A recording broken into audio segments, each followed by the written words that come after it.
Shalom Elohim, teman-teman sekalian, puji Tuhan kita ketemu lagi dalam kesaksian iman. Dan saya percaya Tuhan memberkati kita semua. Saya berdoa buat kita semua supaya dirahmati Tuhan, supaya kita mengalami kesehatan, kebahagiaan yang sempurna dari Tuhan Yesus. Nah, teman-teman sekalian, hari ini kita akan mendengarkan kesaksian dari Bapak Aliudin, seorang putra Aceh yang dahulunya adalah seseorang yang selalu membenci kekristenan, selalu membenci anak-anak Tuhan. Sesungguhnya dia tidak tahu bahwa pada akhirnya dia akan dijamah Tuhan, dia akan ditangkap Tuhan dan menjadi murid Kristus. Nah, saudara, bagaimana peristiwanya sehingga Bapak Aliudin ini, seorang putra Aceh ini, akhirnya menerima Kristus Yesus sebagai Tuhan dan Juru Selamat pribadinya. Mari kita dengarkan kesaksiannya. Shalom, saudara kekasih dalam Kristus. Hari ini saya ada di Minahasa Utara. Di belakang saya ada Gunung Kelabat. Luar biasa gunung ini, pemandangan yang indah. Saya menyapa Bapak Ibu yang kekasih di dalam Kristus dimanapun Anda berada. Saya ada di Sulawesi Utara, tepatnya di dekat Gunung Kelabat. Saya di bawah kaki Gunung Kelabat. Saya akan bersaksi hari ini. Saya Aliudin bin Zainul Abidin, asal saya dari Aceh. Saya dari Aceh, Kabupaten Pidi, kotanya Sigli. Saya asli orang Aceh. Dulu saya tidak suka dengan orang Kristen. Kenapa saya tidak suka dengan orang Kristen? Karena guru saya, orang tua saya, saudara-saudara saya mengatakan orang Kristen itu orang kafir. Orang Kristen itu orang yang tidak berkenan di hadapan Allah Subhanahu wa Ta'ala. Orang Kristen itu akan masuk ke dalam api neraka jahanam. Dan timbullah dalam hati, perasaan dan pikiran saya tidak suka dengan orang Kristen. Dan suatu hari, saudara yang kasih, ada orang yang datang kepada saya, berkenalan dengan saya, namanya Hatman Budiarjo. Hatman Budiarjo ini dari Jogja, dia orang Jawa. Begitu saya ketahui orang ini orang Kristen, tidak suka saya dengan orang ini. Kenapa, saudara yang kasih dalam Kristus? Karena saya ketahui orang ini orang Kristen. Apa yang terjadi? Saya sudah tidak suka dengan orang ini. Begitu saya mengetahui dia orang Kristen, dia menceritakan tentang Yesus. Saudara yang kekasih dalam Kristus, nama Yesus itu nama yang memuakkan dalam hidup saya. Nama Yesus itu nama yang menjijikkan dalam hidup saya. Dan nama Yesus itu nama yang najis dalam hidup saya. Dan nama itu diceritakan kepada saya. Coba bayangkan kayak apa sikap hati saya waktu itu. Saya pandang orang ini, saya perhatikan orang ini. Dalam hati saya, rasanya ingin pukul orang ini. Kenapa, saudara yang kasih? Karena saya tahu orang ini orang Kristen. Dan apa yang terjadi? Tiba-tiba orang ini menceritakan tentang Yesus itu. Saya sudah tidak suka dia ceritakan tentang Yesus itu. Dalam hati saya, telinga saya mendengar, hati saya tidak suka. Saya tidak senang dengan orang ini karena orang ini menceritakan tentang Yesus itu. Tetapi karena orang ini baik, saya coba tenangkan diri saya. Kenapa? Karena orang ini baik. Tetapi dia cerita, kita manusia yang berdosa, tidak ada yang dapat menolong kita. Baik amal kita, solehnya kita, ibadah kita, seberapa besarlah amal kita, seberapa solehlah kita dengan Tuhan, dengan Allah Subhanahu wa Ta'ala itu, dan tidak dapat menolong hidup kita. Kalau kita pikir kalau dengan amal kita, berarti orang-orang kaya yang beramal, hanya dialah yang dapat masuk surga. Dengan ketaatan soleh kita, hanya orang-orang tertentu yang Tuhan izinkan masuk ke dalam surga. Jadi saya berpikir saya ini orang berdosa, saya ini orang bersalah, saya ini orang yang tidak berkenan di hadapan Tuhan. Apa yang terjadi, saudara yang kasih dalam Kristus? Beberapa kali saya berjumpa dengan orang ini, beberapa kali saya interaksi dengan orang ini. Semakin banyak waktu saya dengan orang ini, saya perhatikan orang ini orang baik, orang ini orang ramah. Tapi dasarnya saya tidak mengerti, masih juga dalam hati saya memberontak terhadap orang ini. Saya tidak suka dengan orang ini. Suatu hari, saudara yang kasih dalam Kristus, Tuhan izinkan kami bersama-sama Dan Tuhan izinkan saya datangi teman ini dan saya sharing, dia ceritakan tentang Yesus itu. Dia jelaskan salib itu, kenapa Yesus mati di kayu salib. Saya tidak mengerti. Darahnya tercurah untuk menebus kita manusia yang berdosa. Juga saya tidak mengerti. Apa yang terjadi saudara kasih dalam Kristus? Suatu hari orang ini berdoa. Saya pikir orang Kristen itu hanya satu kali berdoa, hanya di gereja. Ternyata orang ini suka berdoa. Pagi dia berdoa, malam mau tidur dia berdoa. Kenapa saya tahu orang ini berdoa, saudara kekasih? Tuhan izinkan saya bersama-sama dengan teman ini. Satu kamar kos-kosan bersama-sama dengan teman ini. Saya lihat dia petik gitar, dia menyanyi dengan gitar. Dalam hati saya, bodoh sekali orang ini. Memuji Tuhan, menyembah Tuhan, dia petik gitar. Dalam hati saya, betullah ini orang kafir. Karena dia memetik gitar, saya tidak suka. Apa yang terjadi saudara yang kasih dalam Kristus? Teman ini suka membaca Injil. Saya tidak mau kalah, saya membaca Al-Quran. Saya baca Al-Quran. A'udzubillahi minasyaitonirrajim. Bismillahirrahmanirrahim. Alif lam mim. Zalikal kitabu la raiba fihi hudal lil. Saya berdoa begitu. Dan saya sembahyang, Allahu Akbar. Saya pakai surat-surat pendek. Bismillahirrahmanirrahim. Alhamdulillahirrahmanirrahim. Maliki yaumiddin. Iyyaka na'budu wa iyyaka nasta'in. Ihdinas siratal mustaqim. Siratal ladzina an'amta 'alaihim ghairil maghdubi. Saya berdoa seperti itu. Saya pakai ayat yang lain. Qul huwallahu ahad, Allahus samad, lam yalid wa lam yulad wa lam yakul lahu kufuwan ahad. Qul a'udzu birabbil nas malikin nas ilahin. Saya pakai ayat-ayat pendek.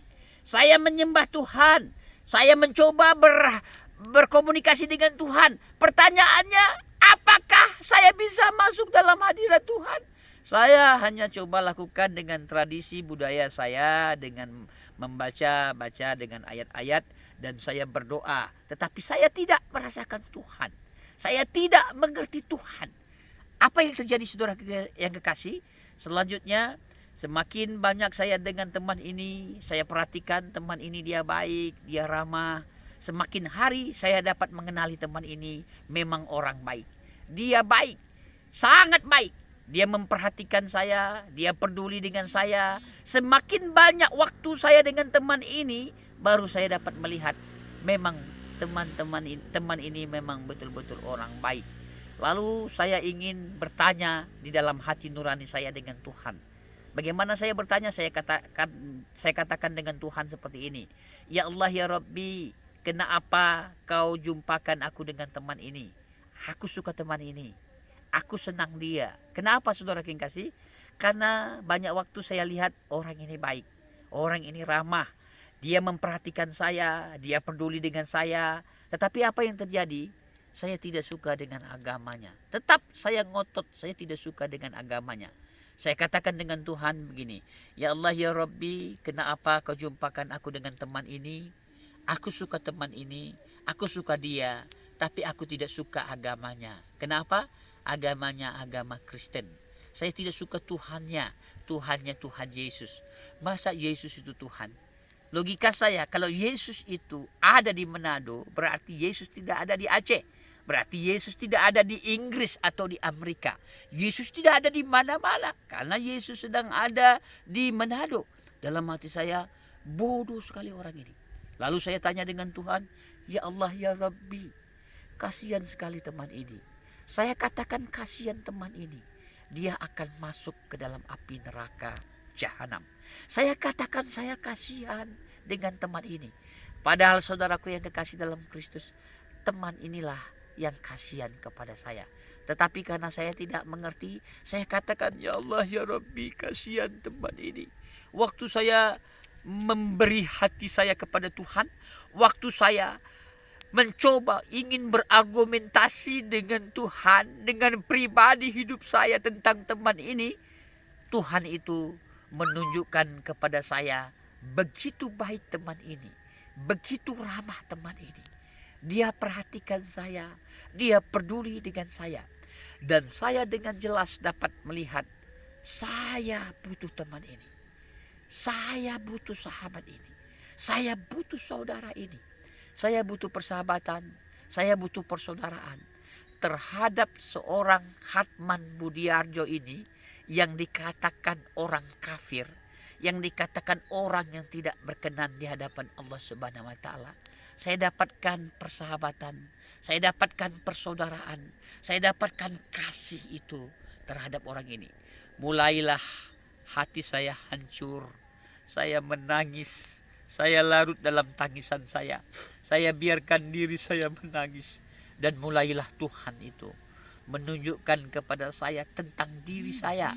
Betul Bapak Ibu yang kasih, saya ini manusia yang berdosa dan selalu condong jatuh dalam dosa. Tidak bisa ditebus dengan korban apapun, tidak bisa. Dan mulailah Tuhan ingatkan cerita teman ini tentang Yesus Kristus. Mati di kayu salib, darahnya tercurah untuk menebus dosa saya. Dia anak domba dikatakan oleh teman ini, anak domba yang tidak bercacat celah. Dengan kata lain, dia yang tidak berdosa, menggantikan dosa kita manusia yang berdosa. Yesus datang ke dunia ini untuk menebus dosa saya, dosa kita. Semua di dunia ini kita berdosa. Karena begitu besar kasih Allah akan dunia ini, sehingga dicurahkan, dia berikan anaknya yang tunggal. Darahnya tercurah untuk menebus dosa saya, dosa kita semua. Lihat, luar biasa saudara yang kasih dalam Kristus. Karena begitu besar kasih Allah, kasih Tuhan itu terhadap manusia di dunia ini, dia karuniakan anaknya yang tunggal. Yesus itu mati di kayu salib menebus dosa saya, dosa kita manusia. Kita yang terkutuk digantikan Yesus yang menjadi kutuk untuk menebus, menggantikan kita, membayar dengan harganya yang sangat mahal.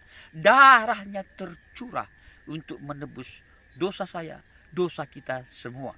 Dan apa yang terjadi saudara yang dikasihi dalam Kristus? Mulailah Roh Kudus itu menerangkan dalam hati nurani saya untuk saya dapat mengerti kenapa Yesus mati di kayu salib. Dan saat itulah Roh Kudus menyentuh hati saya, perasaan saya, pikiran saya.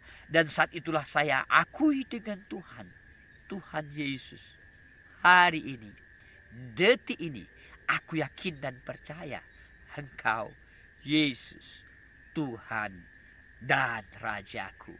Mulai saat itulah saya mengerti tentang Tuhan. Mulai saat itulah saya mengalami Tuhan. Mulai saat itulah ada damai dalam hidup saya. Karena Tuhan menggantikan diri saya. Dia rela mati di kayu salib untuk menebus dosa saya. Yang dulunya saya selalu tertuduh, terintimidasi dengan salah dosa saya.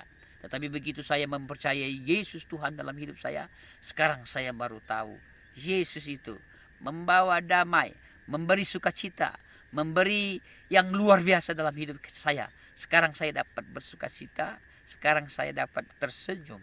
Saya percaya dengan iman Yesus Kristus mati di kayu salib, darahnya tercurah untuk menebus dosa saya dan dosa kita semua. Saat itulah, detik itulah Tuhan menyentuh hati dan perasaan saya sehingga saya percaya dengan Tuhan. Cerita ini kurang lebih tahun 1991, 1992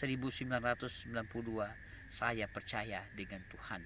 Dan istri saya dengan berjalan waktu, istri saya juga percaya dengan Tuhan.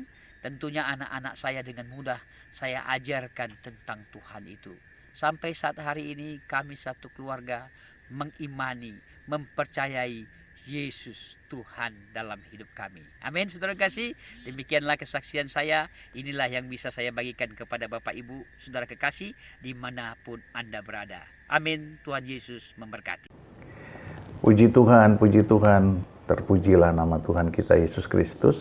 Setelah kita dengarkan kesaksian dari Bapak Aliudin, bagaimana akhirnya beliau dijamah Tuhan, ditangkap Tuhan, dan menjadi anak Tuhan.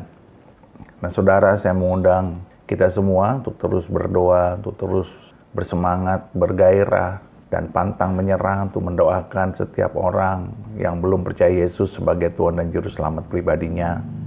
Dari setiap orang-orang yang kita temui, mungkin kerabat, mungkin saudara, mungkin tetangga, mungkin teman-teman kita, dimanapun kita berada, dimanapun kita tinggal.